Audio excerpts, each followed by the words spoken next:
Welcome back to my CryptoQ Media channel. It's great to have you back. In secret, BlackRock has been getting ready for the $35 trillion disaster that the Federal Reserve will inevitably face. A sharp price spike is likely to occur as a result of Bitcoin. Permit me to offer my view about this. We are approaching a liquidity calamity. Its impending arrival is practically common knowledge. What is the best way to fix a liquidity problem? A cryptocurrency with near instantaneous trading volume, like XRP. But the fact that Bitcoin has become so popular so quickly makes me wonder if there's a problem. We are putting Larry Fink's advice that you must force habits into action here at BlackRock. By manipulating ESG-CEI, I was able to weaken your nation and strengthen China's economy via the CSR program. Is my name familiar to you at this point? His allegiance to the NWO is crystal evident. His every action is dictated by the ruling class. You have to force behaviors. Is a statement that leaves me bewildered. They're trying to coerce people into buying Bitcoin by capitalizing on the excitement around it. Earlier, we witnessed Donald Trump buying hamburgers using Bitcoin. Time-held media reports virtual money. A new financial system is about to be launched, or there will be a big event involving Bitcoin, such as a rug pull or something involving Tether, and someone is attempting to shift the focus away from certain cryptocurrencies at the last minute. What on earth? The moment someone is trying to make something sound greater than it truly is, I can always tell.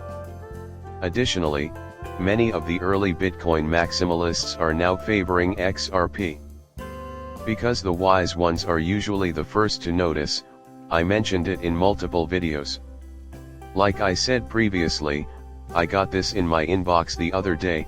Ripple and its members are associated with Ancestry.com and biotech companies that gather DNA data, along with Brad Garlinghouse and Ripple. It so happens that Brad Garlinghouse, CEO of Ripple and a board member of Ancestry.com, is also related. Since 2013, 23andMe and Ancestry have been the subject of many investigations concerning claims of fraud, improper data handling, and the unauthorized sharing of customers' private information to government agencies. Indulging my inner conspiracy theorist here, I'd claim that this data could have additional applications outside determining your great-grandparents' names. Was this, however, all an elaborate hoax? You could have seen it on Fox News. Your DNA could be used for military purposes or sold by 23andMe. At first, it sounds like a fantastic concept. My long-held belief is that they will just tokenize or monetize everyone's data and make a killing off of it. Hey, Hedera, I make a ton of HBAR films, and those are going to simplify the process by which people can profit from their personal data, medical records, and similar items. It may also be tested in a trial setting. This is truly going in a different direction, yet it serves multiple functions. When I consider this, several concepts pop into my head, including the Great Reset, blockchain technology, digital identification, and the World Economic Forum. In case you haven't been keeping up, blockchain technology has always been a part of the Big Reset. Using this technology, we can reshape the economic recovery, reimagine the social compact, reimagine skills, and reimagine jobs, revive global collaboration, fortify regional development, create sustainable business models, restore environmental health, and harness the fourth industrial revolution.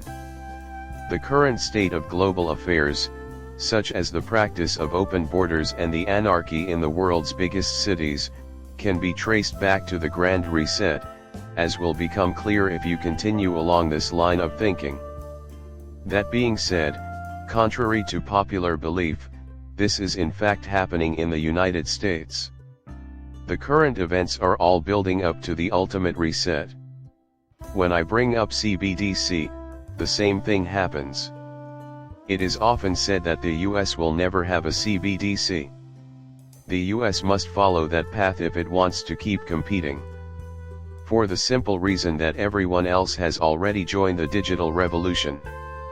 Swift action is being taken to address it. At least 2 years could be shaved from Agenda 2030. The rate at which events are developing is unbelievable.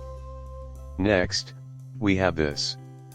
It was someone using chip to send this to me again.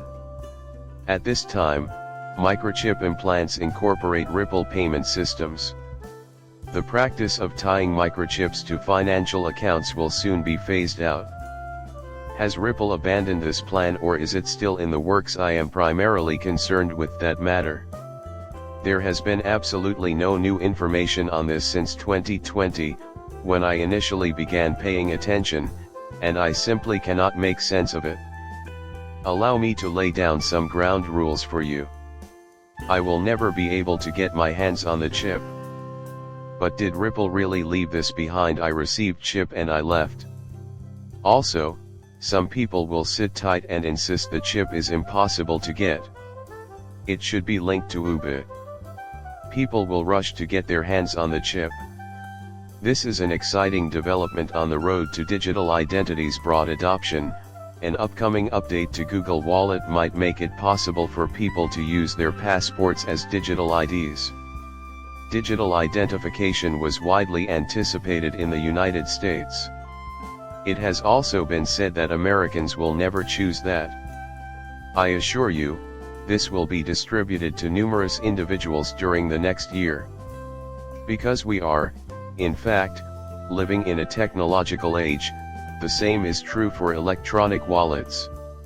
The dawn of a new industrial age has arrived. My biggest concern about digital ID is how it will permeate your entire existence. After all, whose name is on this data? Possibly even blockchain startups, as well as large IT companies like Google. The recent acquisition of Ripple X's money transmitter license in Texas would not surprise me in the least.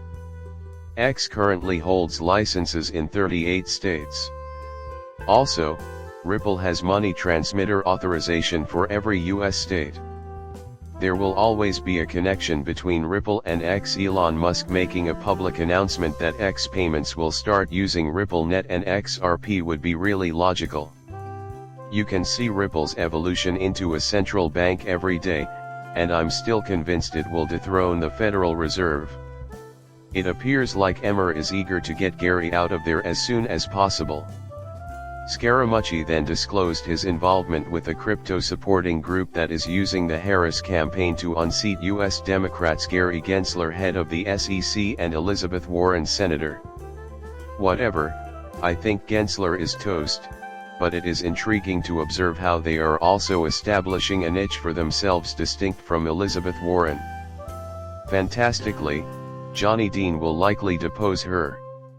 Will that lead to an increase in cryptocurrency prices? I am now predicting nothing but green, since I am certain that Johnny Dean would fight relentlessly for crypto regulations.